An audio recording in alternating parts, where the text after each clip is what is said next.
shots here from who I am.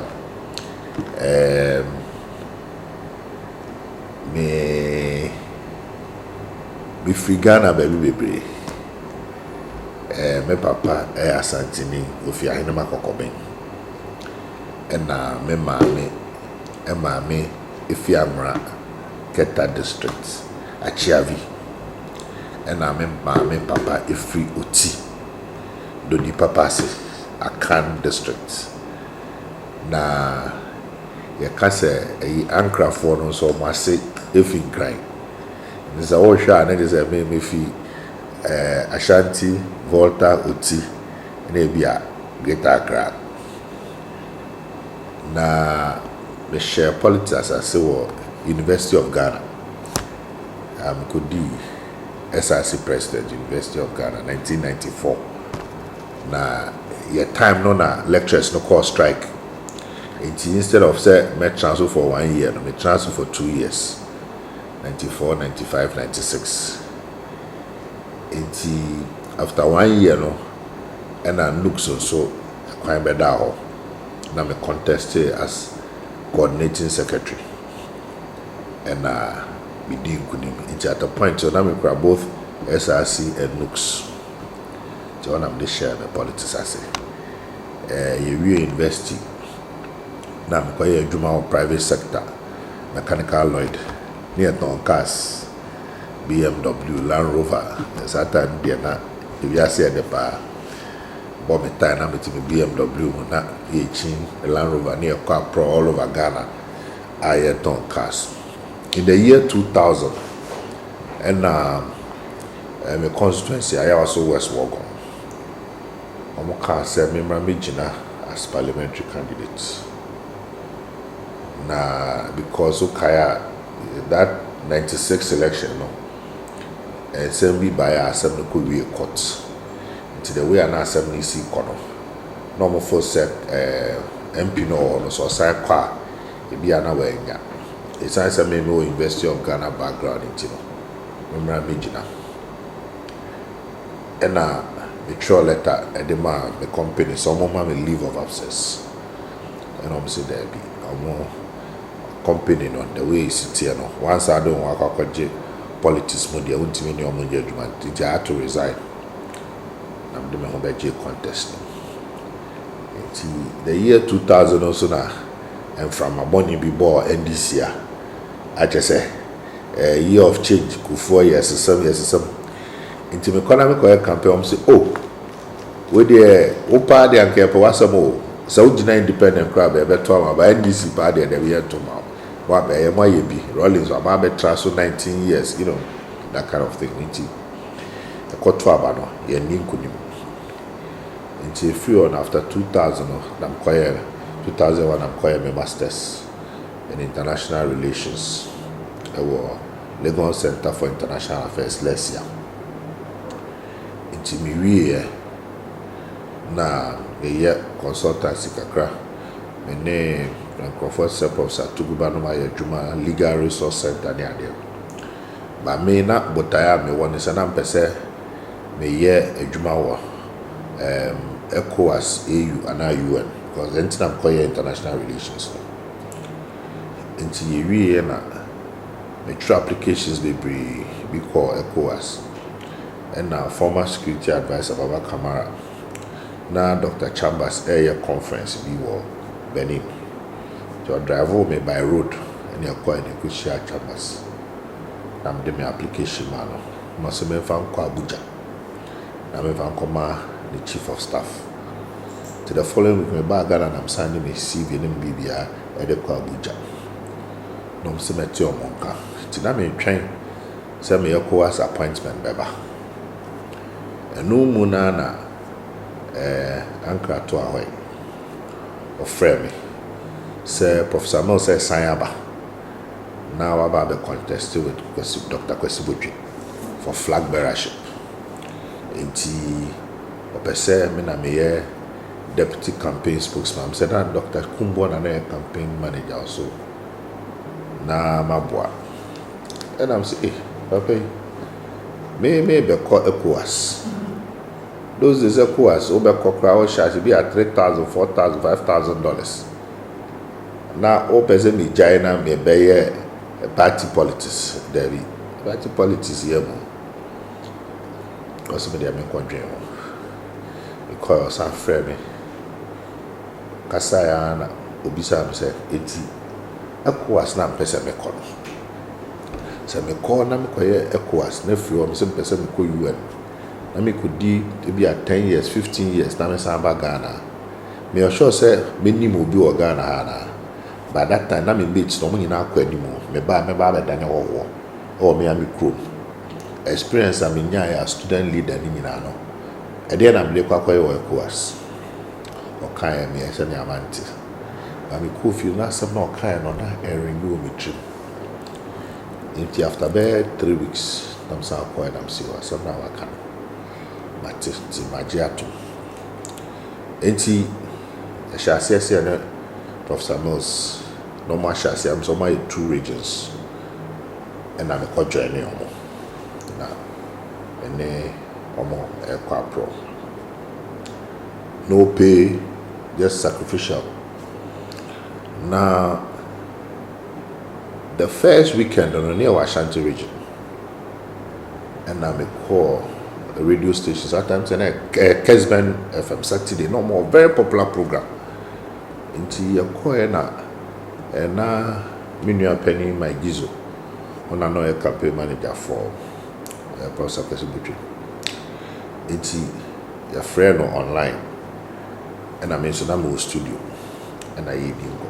Nti bisa no de nti opese etoma Professor Kesibutri no kae na ebisa me so na msio etiefo ne host onhwe sese car mienu esi lorry station na so lorry station baako aye maka nipa be mienu miensa aya soja na si so ene ne a sabio si obe efie be nwotwe yakọ efie du batteries na say tires na kofom inquiry wires ni na sa ka me no we ne ho na abefro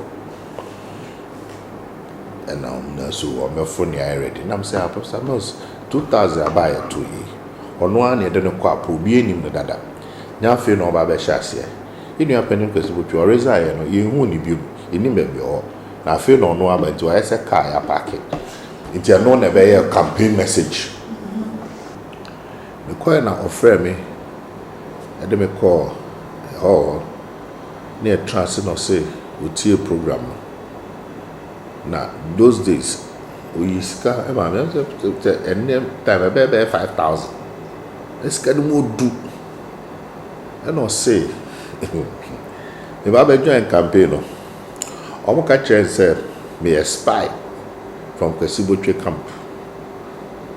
Into ordinary to na ohwe me. Ni boy spy na okaka ne ho baby aye kubia no aye yi ene no aye na me those so na me bomb pie pa. Into o bomb pie no e dey aspire na say na nia esi ye ene no amane hu say me obi a me di no kre. Into since that time no move me from me car me group ayo tata na main Lodrick and a Rojo any security for Kwani and then security for Balo that day and a David number 6 and moving between on a car. That was how I met Professor Mills. They are very, very, very close. So when you be track car back home, it took around the whole Ghana for 2 years. Definitely when very close. Near bon common kind of brabo munsam no to me for near identity we became very close. That's how I they called 2004 elections. I know Ankrah and I'm penny for the so the way I see him a Jumano.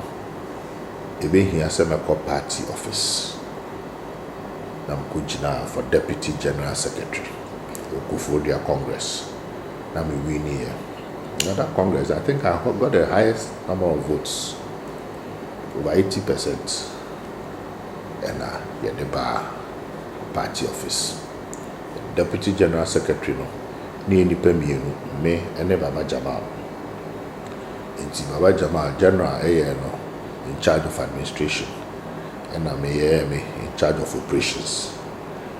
Nti any the term nti na me na me in charge of operations for 2008 elections no. Now before then 2004 campaign Ankrah no. Na Professor Alabi was a primaries campaign and I'm a deputy.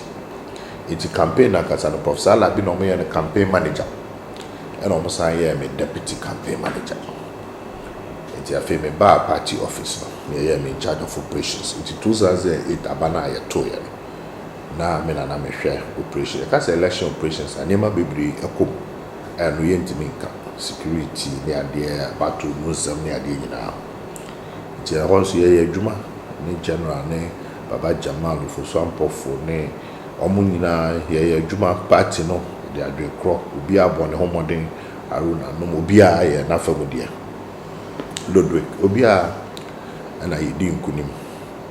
And Professor Mills, Ibisam said, it is to say, you didn't kunim. Today, I'm so. Position be a meet me a band party, no, because number one said, I buy a bit in Timon party, no, I buy a party in Peter Hobby. And it's okay, local government. I'm saying, I am a deputy minister of local government. Janumani and Namna, unfortunately, Professor Mills, I'm a friend. But before then, now 2008 elections, Nema Bibri answer near trouble, and Nema Bibri is here, no, another time, another any prof. South Africa near the and I made me know I was right in the center of it. In fact, and maybe some say yeah, na Ghana for a bit tennis prof. And I Ghana for soon, baby. That day, no, na many prof. You were opening some Jonah, if ye, I was South Africa, na utun for say to our baho. Me ekokochia enti oni otumfo eko inner room na me ne mpanimfo no yedidi nkomana mpie se me kwa akọ me pia na bafo bonia ono so nya ne baby ko ofre me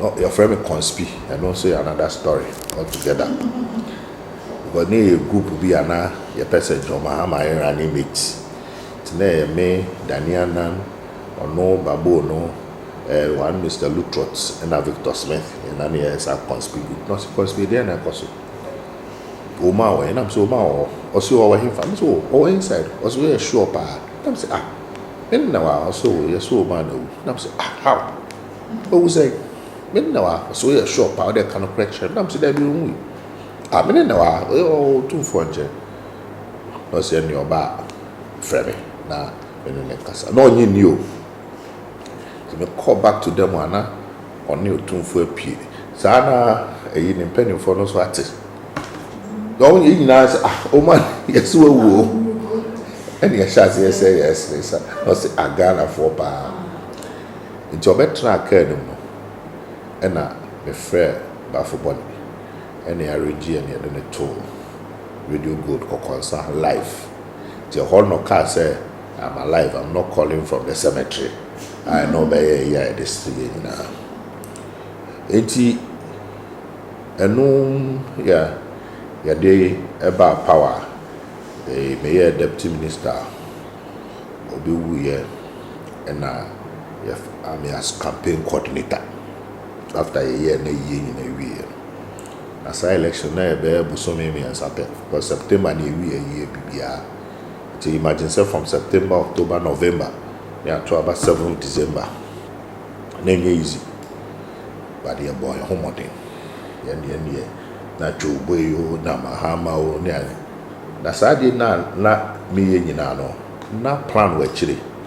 I'm just say be also ya now you did kwa there be. Because na ya research who said Nanado wako. That was I think the second time or so. In communication, about the name recognition and the name recognition, I was true. Because don't forget, Professor Mills Professor Mills had number one name recognition because now on president. Now don't know opposition leader. And then in the contest here, so on. Also name recognition. And now President Mahama. Now President Mahama is very popular.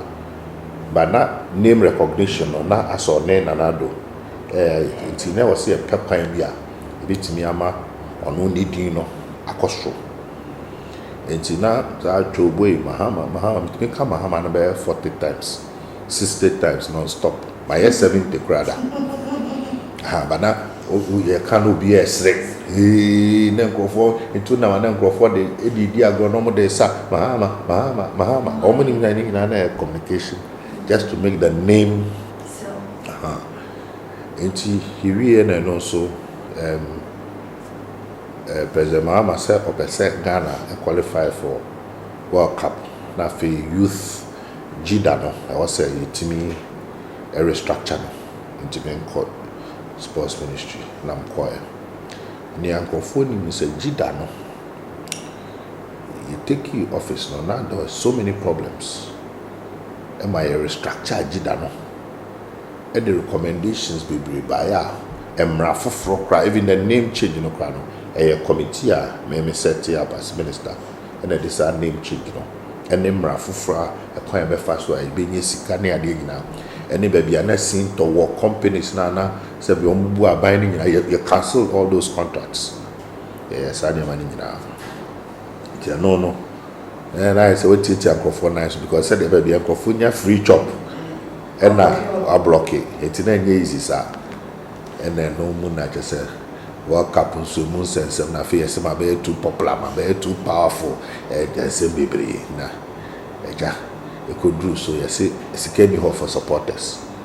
And I was now football there. Yeah, Kobona as supporters and come on. I said, yeah, Woody Fufu and Kwain count because President Kufu the supporters acquire. President Mills said the supporters acquire. And me and my brother Jim or branches, so our first supporters are acquire. And so any now beside the permission, say meet me raise funds from private sector. For the first time, I buy a my some poor for World Cup on my scaffold the team but say banner supporters are buy my captain by any raising funds the supporters no kwan any emunsem bebre sana amount for business bi wo and then also no ma ba bi titi o na so them dey me ya madwuma anytime be the supporters kwa abani na tuaka enti travel and tour agencies bi wo mo business no normal business ne say be aban ni nipa 1000 na be kwa say aban be tua for nipa 1000 almost o kwan aban a contract you almost am for nipa 1000 kono on betimi the nipa be 500 ashim it is a plane ba omo nipa na be ko first it omo nipa 500 no mo age omo sika privately no e kwa na fe aban for no na ka nipa de 500 ne boa that's our 500 no na be a problem am abai into be kaya South Africa World Cup na manfo kugu elwak ne ade nyina sa problem no me as a deputy minister of local government me na ko solve this problem ya friend say me solve it na me who the issues no ti me say this time na yam fa ma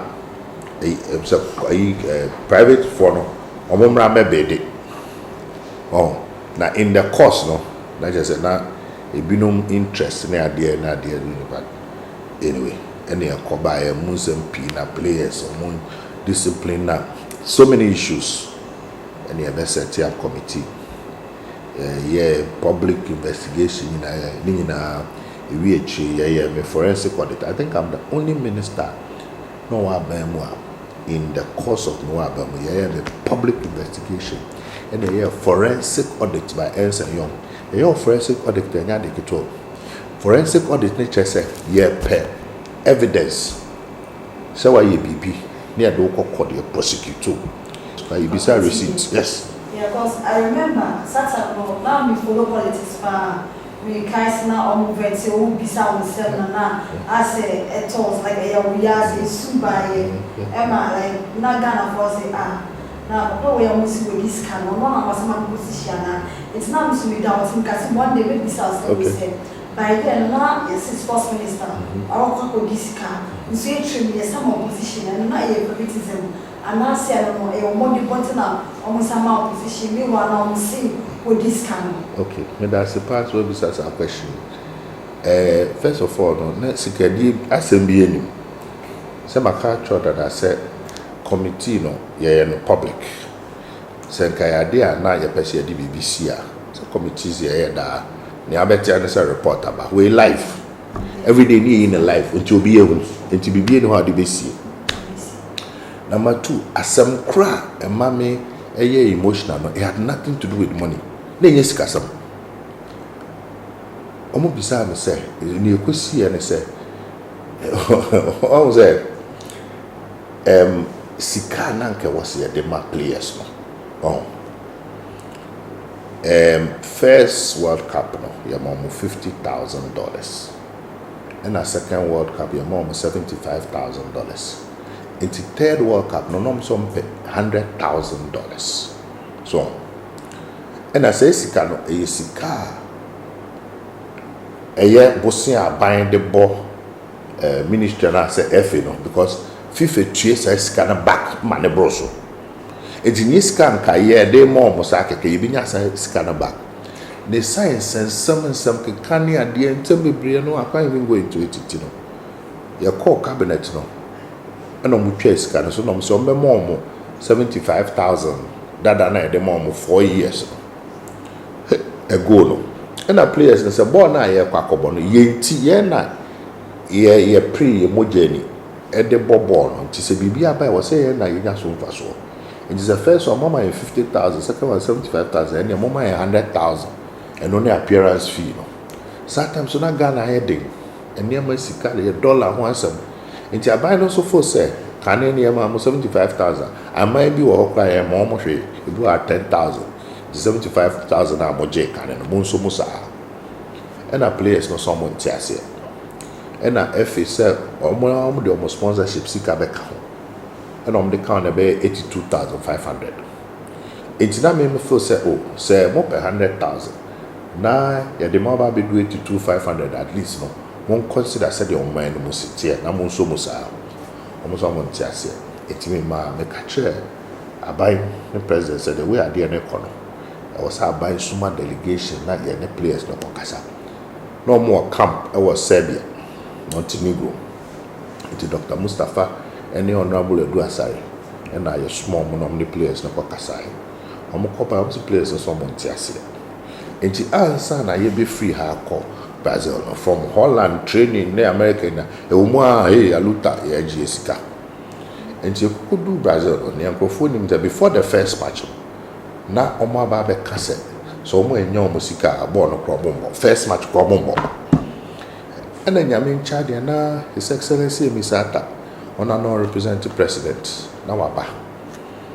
Inti yakobo na mani say ni esie ni. And okay. Yes, say 26 players and official now. Difference between 82,500 no and 100 near be 17,500. Inti yan calculate says can be make sure say be tu amount. Inti on be nyom 100,000. Inti no na players no and the Cobol first match. The Cobol second match with Germany. I can't say that match was the best match. I feel could do some na ye bank, Unibank. I arrangement say on transfer can on to card of the players. I feel players they say the way I know match be 4 months and then 75,000 and 82,500 into 100,000 of crown on penny cash. So that was the problem. You can't be almost someone who see can cash and no more training.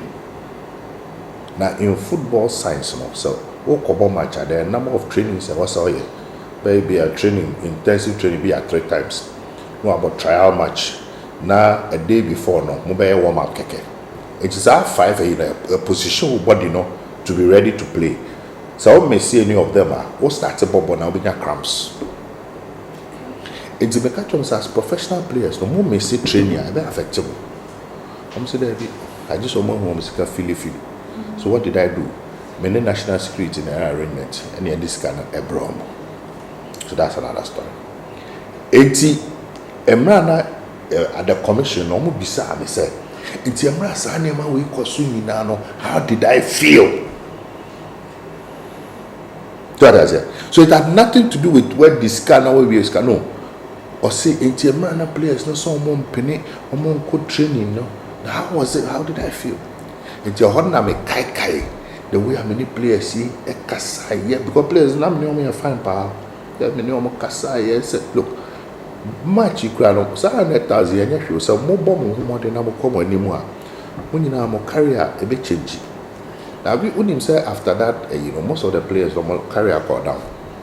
Up to now, they've not recovered. So, because now me who say World Cup stage now, and the said they had a right to say, okay, Sikano say. If they are entitled to it, why not?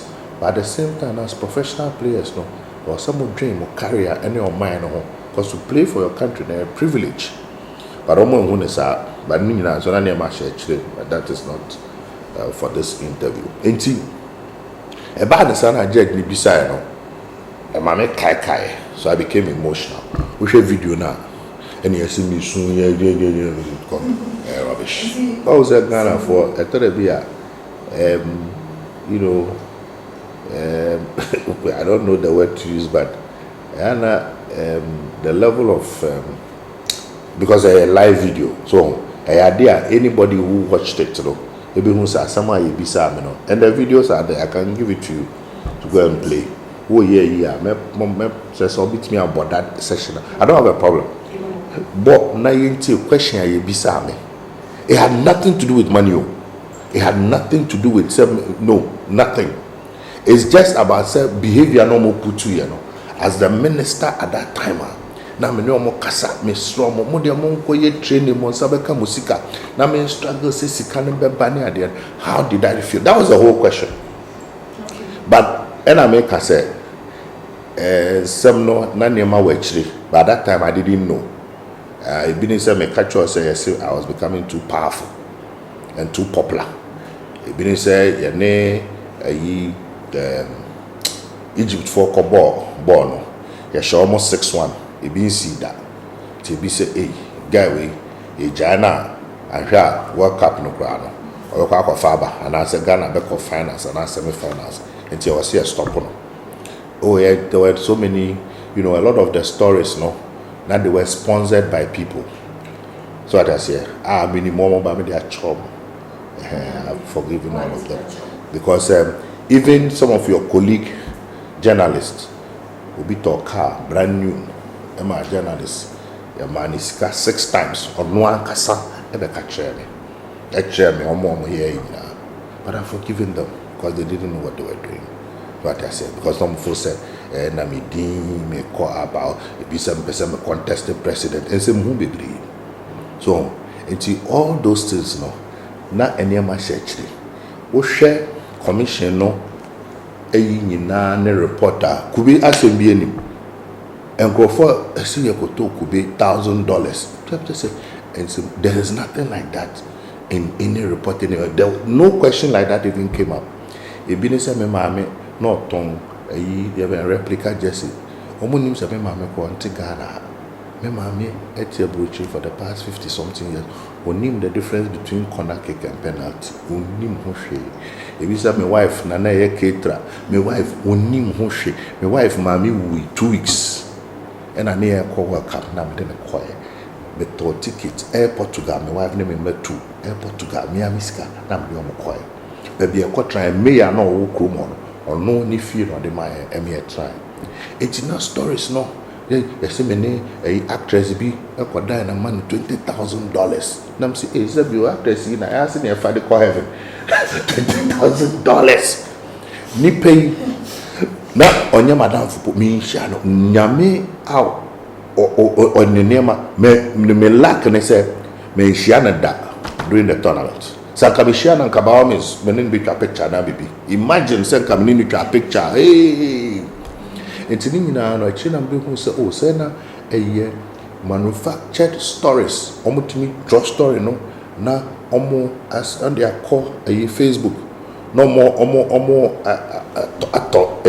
airtime so no more blow what I say and the man no more to destroy me but I need you can't destroy me I'm like salt me nyameba we are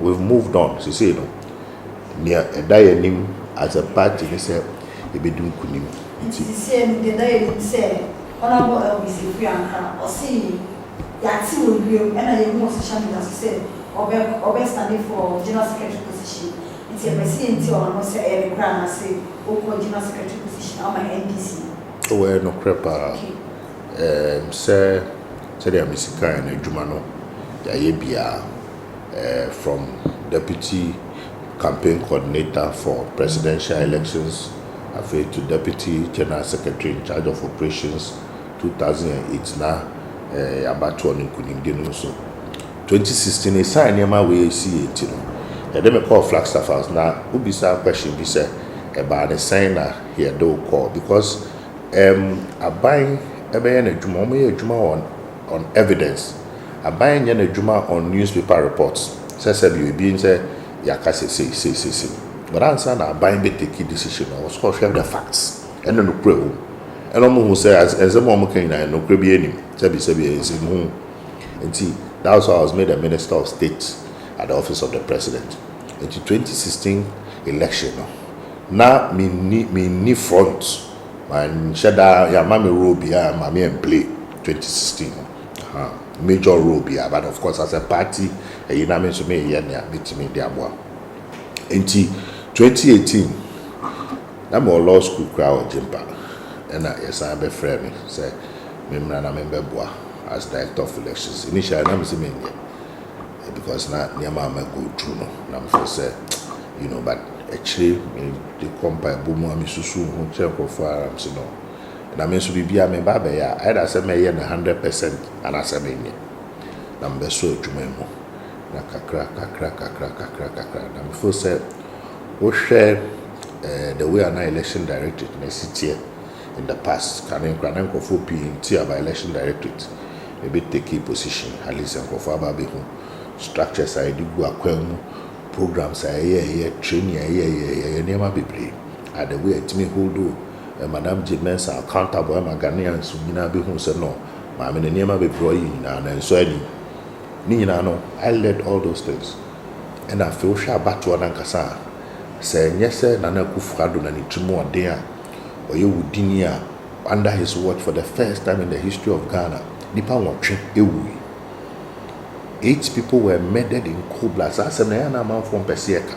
But 8 people died. Also Babisi Cathedral. The Boja one inside.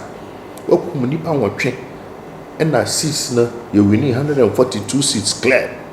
And I'm there to 27 202 ni nipekum eje eyi takwan soyem eje eyi techimai eje hefa skado ketan and 5 seats on the by force eje and a bay 137 it will shape with 137 imagine send that MPP no more 169 seats now about down to 137 so the 137 new poye juma as an opposition party first time 4 years of a government now you tell me a flip over 30 something seats I feel 1 million votes difference no you tell me break is a deficit maybe see that and me over 6.2 million votes me in cancer juma na ye no me de me na me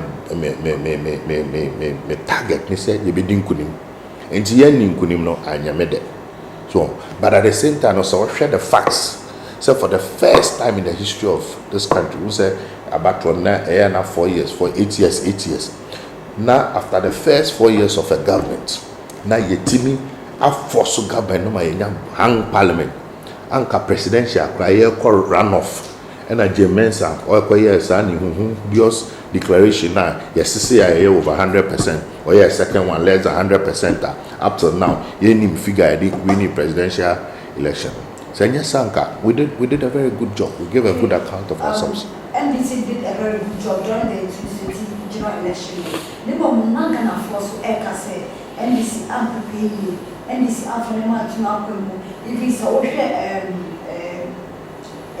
we na mo di monitor election kwa na kana for ebi mu si enkoyie nsika wose mkopa machines na kwa wose mo hacking na manyema nti ano sano I'm say dey hack mo hacking amba no ni kana for na trauma because o kwa bontai like your for request na for trauma nti ano no sano mo anye mo gine yi nti na mo 2020 election na abatu bi a ukwa abatu mu obotan ne so be di nkunim ena ma sure baby na ye free ba one MPP pra 169 seats ena ye dwumaden nti ye wini 142 ena omdi etuo ni nipakum eje 5 na be 137 nti se omo kakasa se bia ombe kwa kototo tuo na omo ato the next election there because me ni baby etontu because that's the implication because MPP before the etuo ene etutu asem ene je mensa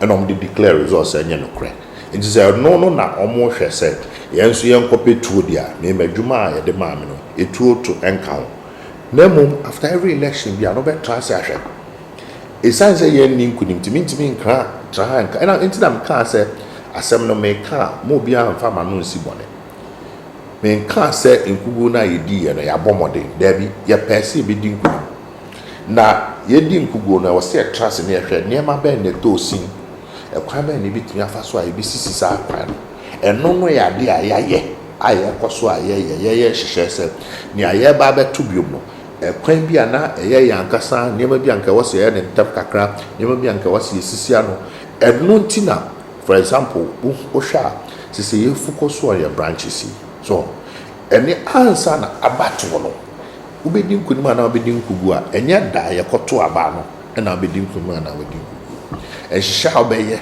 e wo fom na amafo obewo grounds for example we say focus on branches ye hu bibisa for example Ashanti region branches ni bi wo ha abato ye course ye kwakoye training no ye hu say anipa ne ba omo nheda qualification no na bi kra obehwe no we get background I'm say bi kra MPP ni ti aba ne say na oba ase enye ni training as polling agent there's a problem with the branch because the branch hono empedifo na wo branch no bitimi yi nipa aba mementi kumase menti aso ase but nipa no ye branch secretary branch executive no bitimi yi asimasi dia aba say we no na wo se ma omontete it is a branch ni ye wika omo the wrong person ebeba ama we train omo we train omo so no me wrong people abato dey no either so be kwa sign bibi omo nti ase ana so omo kra no ebe forge okay honorable it's anything na say branch election NBC ekwe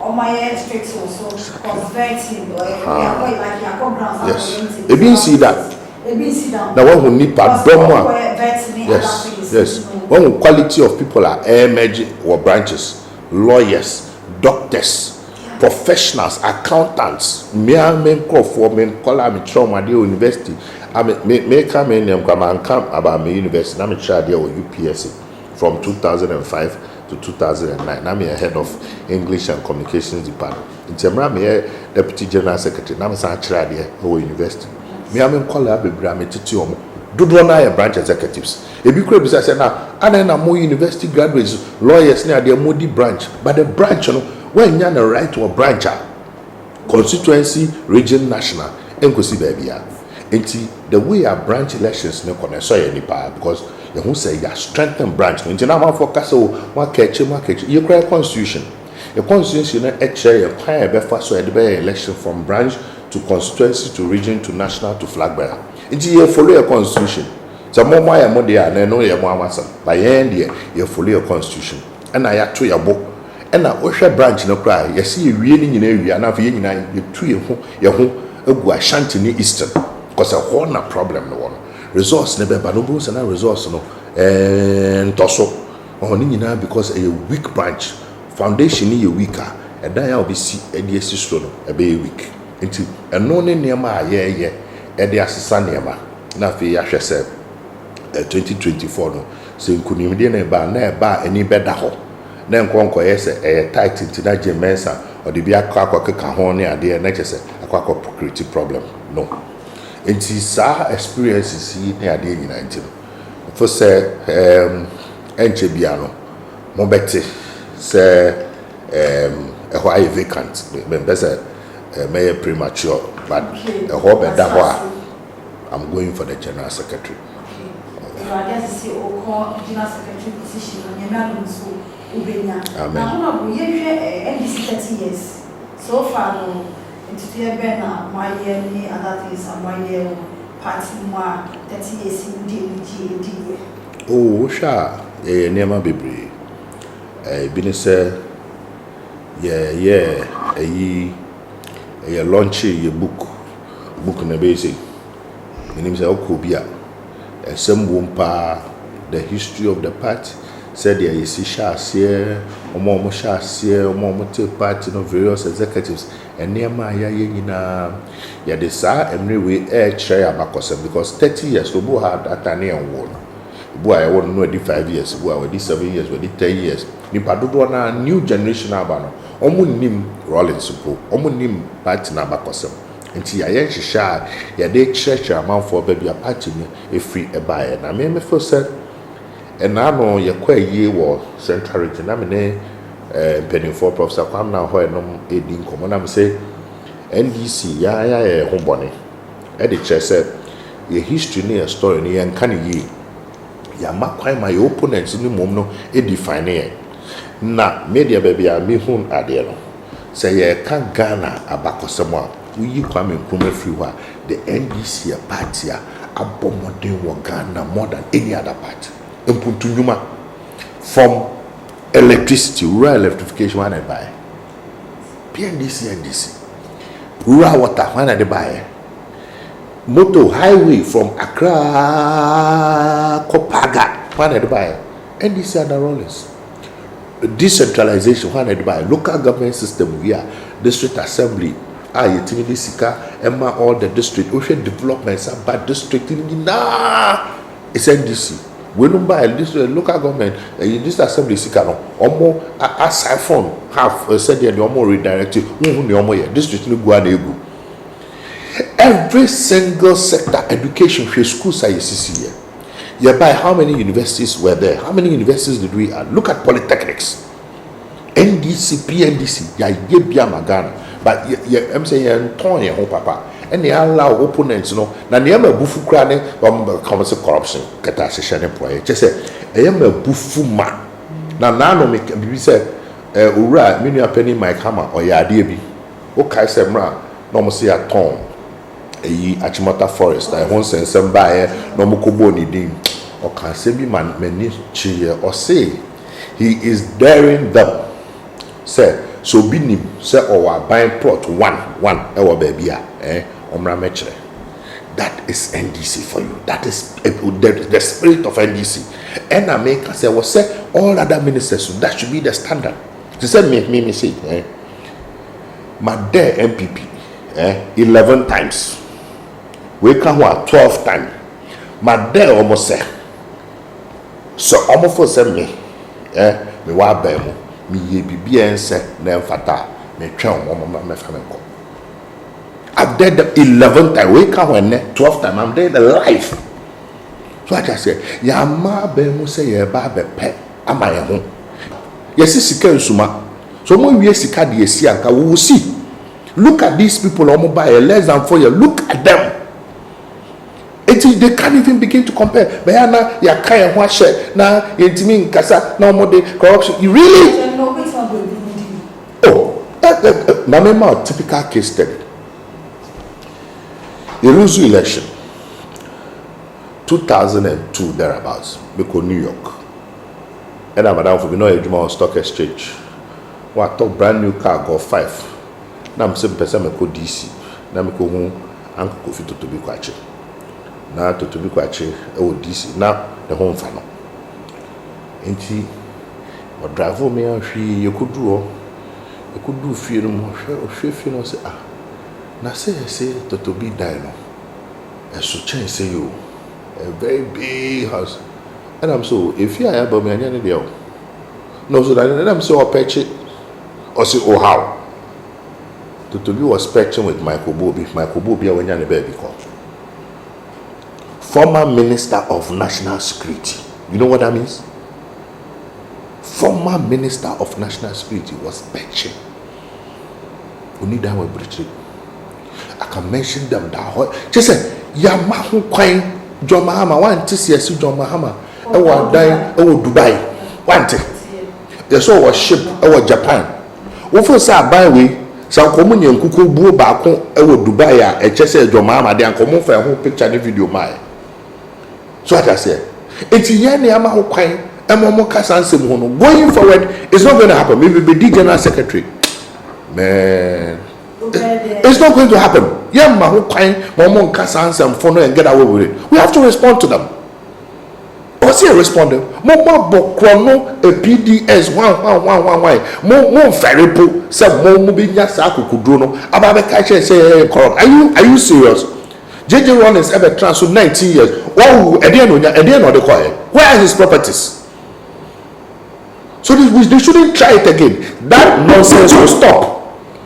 Enough of that nonsense. And are you for real? Look at the whole John Mahama administration.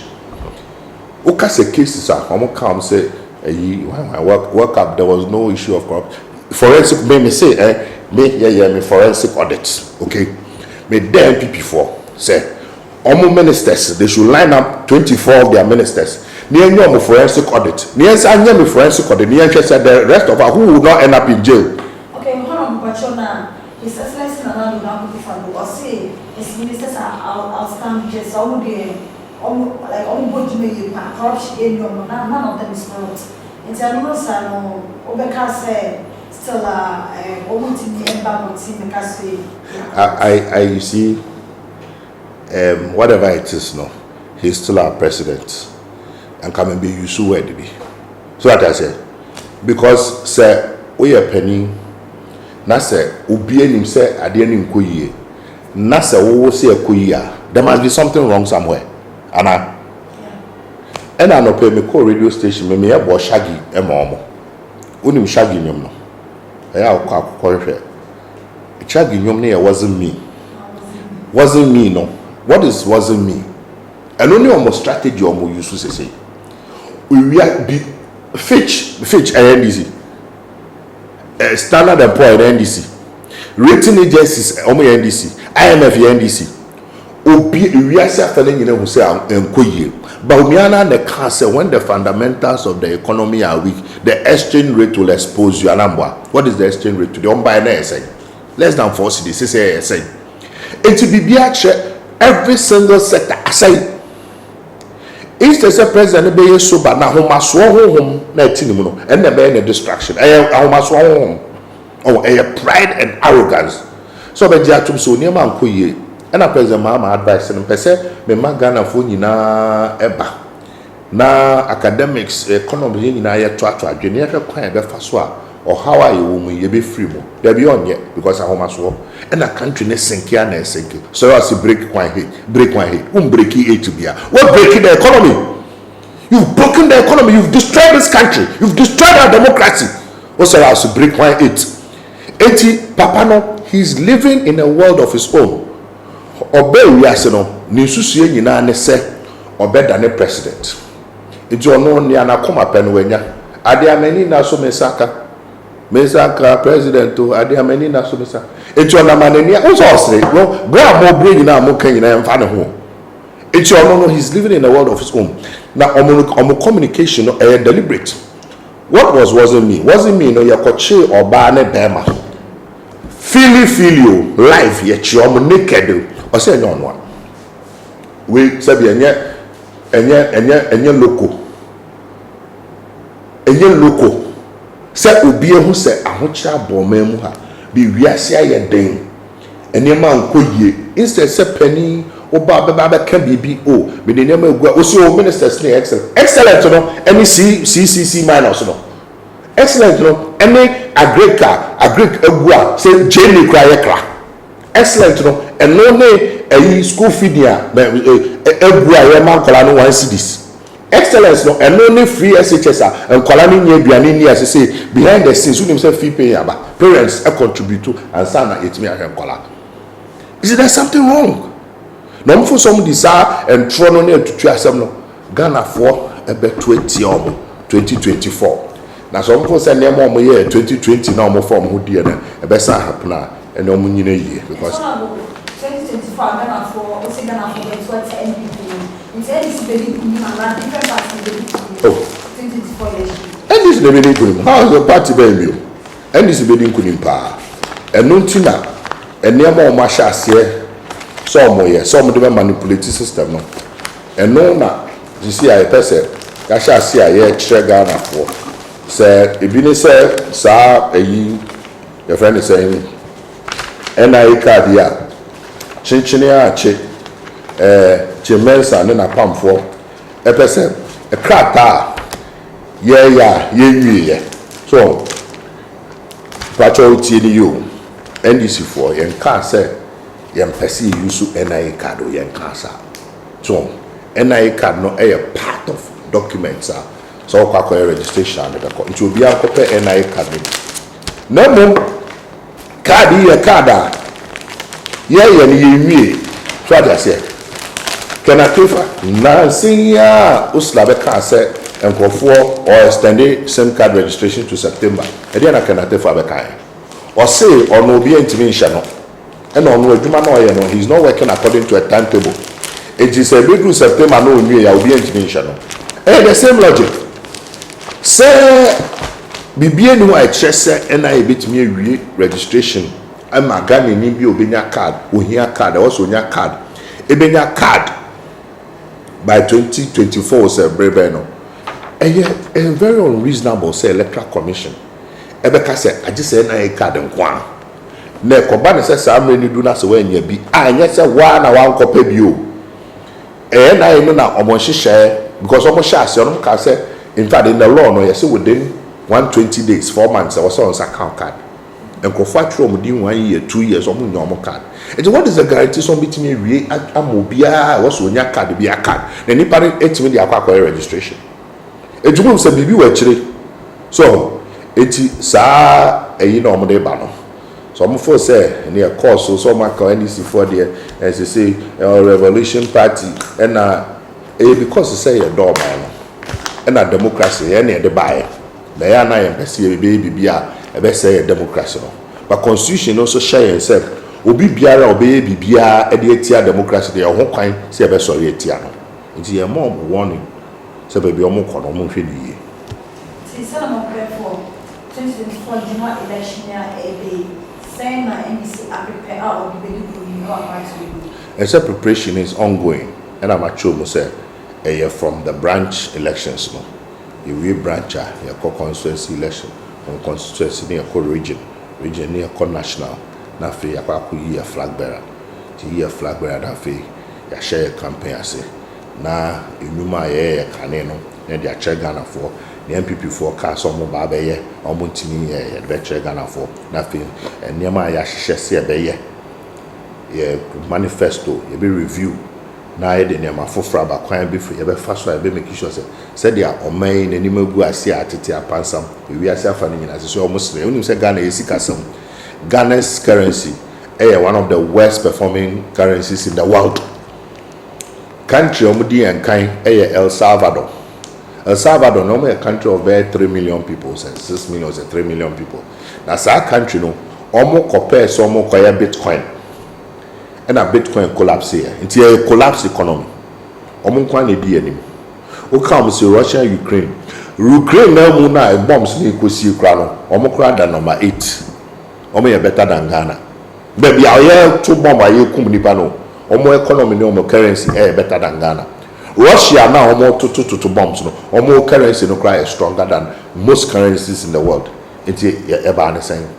Omo ani mu guase. What good for mo ankasa eje sika eje to some of the manaba be the president and the good for say enkoyi because so a businessman na say ujechi kane no na dollar na e be 6 cedis and 7 cedis that means say for $10,000 we are here 70,000 Ghana cedis say we here 92,000 Ghana cedis which once you have to pass it on to the consumer aboso kind of market a month for entire if you be a crisis war anwa boy na say na hu say anwa cooking oil boy dey zomi boy dey make zomi na anwa dey for no be But the way I con be double, triple. I want you all many. So now say I reckon Mr. Senior boy, Ghanaian boy.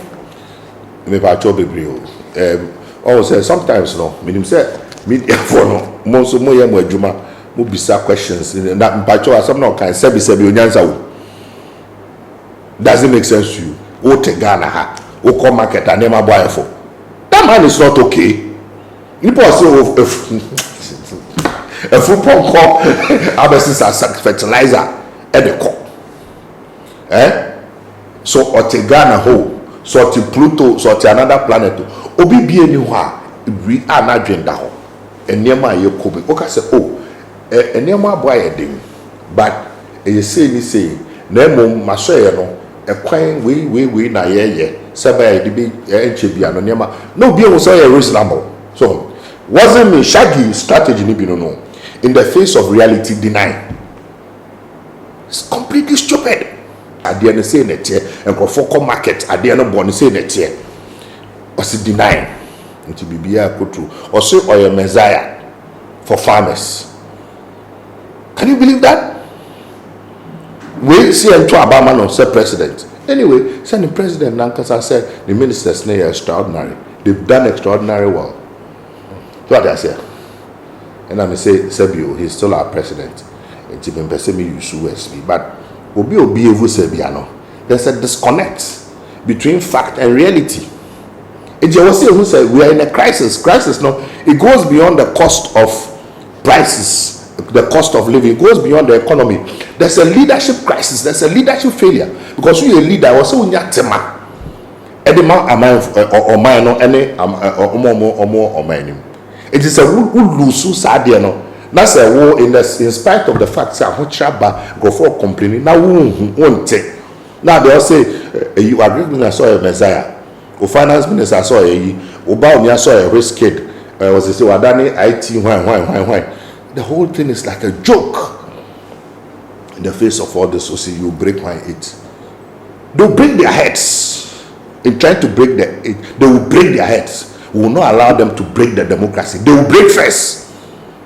Yen translate Emma or Maya Kwame Nkrumah Ebeje Fahudi Mayen Ghana ye the first country south of the Sahara I establish a proper democracy transition near there. To be you are not say ye poem po over to an MPP government. Who told you that?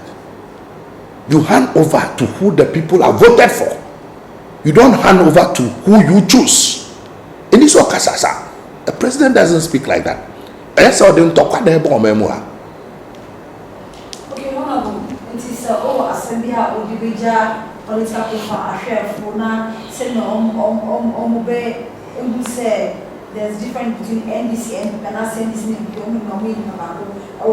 advice and not possible, sir. Obibeka said most of the time, no, Obikasa or a disappointed MPP any ferry, any thing say or be sakra na dream. And also sakra na dream so any ferry into a tiase we secret NDC people. Obi obeka say bia no person buy NDC so bia we did the NDC atamu ama offer so obeka because it sebi a common sense so plain so aban asa no moba enya mom ka so mbeye the economy, education, health, roads, every sector they have failed.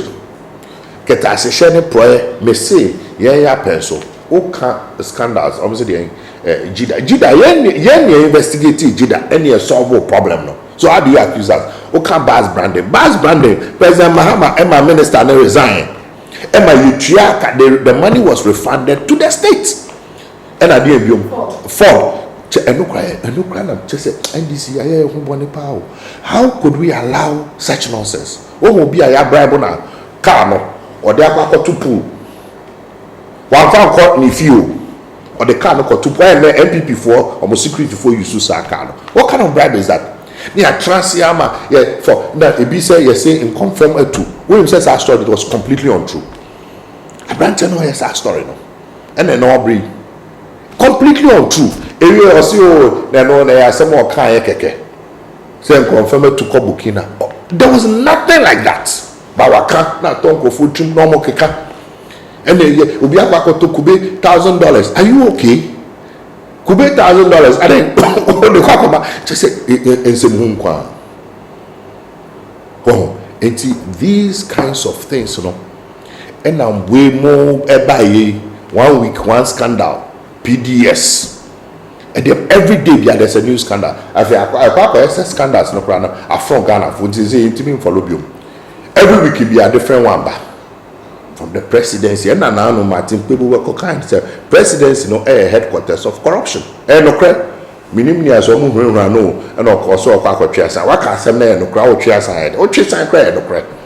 So the president is the beneficiary of corruption. He is the supervisor of the corruption. Me shas here some kasa by way a kakistocracy. Ghana for me kaisa be used to that word the first time. One for say hey, but it's true. It's so to go and check the meaning of kakistocracy. Bad government, horrible government. Almost say democracy, almost say economy, no, almost say education. BPR atitia pansam. I am more kind.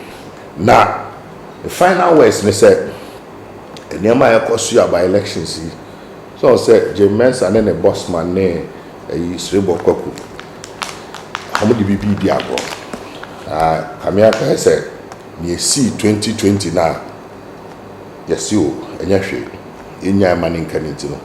I almost almost sign it to me. I repeat this at the end. Now I want them to take note of Kwame Nkrumah's words. I say Ghanaians are not timid people, as has been suggested by some people. Far from it. They may be slow to anger and may take time to organize and act. But once they are ready to strike, they strike and they strike hard. It pays no one to tamper with the freedom and dignity of Ghanaians. I mean, Kwame Nkrumah or say, Ghanaians are not timid people, as has been suggested by some people. Far from it. They may be slow to anger and may take time to organize and act. But once they are ready, they strike and strike hard. It pays no one to tamper with Ghanaian freedom and dignity.